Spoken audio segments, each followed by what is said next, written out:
នេះគឺជាសំណល់ចែកនេះគឺជាតំណាងចែកនេះគឺជាតួចែកតើបងប្អូននឹងរៀនចែកលេខទាំងអស់គ្នាម្ដងនេះយើងចែកលេខពីខ្ទង់លេខខាងលើនេះ8946ចែកជាមួយនឹង43យើងមិនអាចចែកទាំងអស់បានទេយើងត្រូវកាត់ពីខ្ទង់89ចែកជាមួយនឹង43យើងត្រូវមើលលេខ8និងលេខ4តើ8មាន4ប្រមាណដងយើងសើទាំងអស់គ្នា4ម្ដង4 4 2ដង8 4 2ដង8យើងយកលេខ2គុណជាមួយនឹង43 3ម្ដង3 3 2ដង6សេលេខ6នេះ4ម្ដង4 4 2ដង8សេលេខ8នេះទៅនេះ5ដក9ដក6សល់3 8ដក8សល់0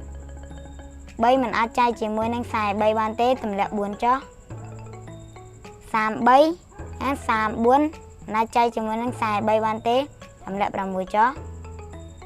ថែម0នៅទីនេះមួយនេះគឺជាលេខ346ចែកជាមួយនឹង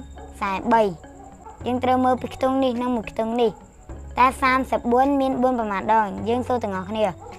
4ម្ដង4 4 2ដង8 4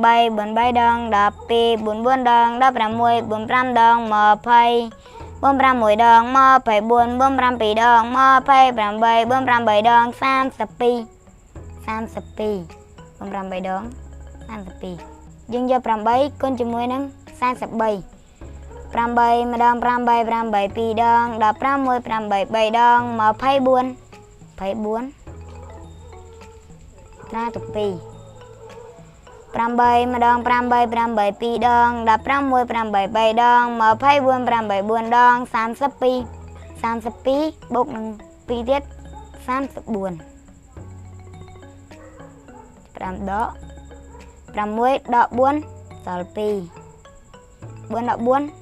សល់0 3ដក3សល់0នេះគឺជាសំណល់ចែកនេះគឺជាតំណាងចែក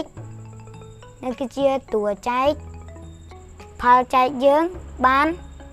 208សូមអរគុណ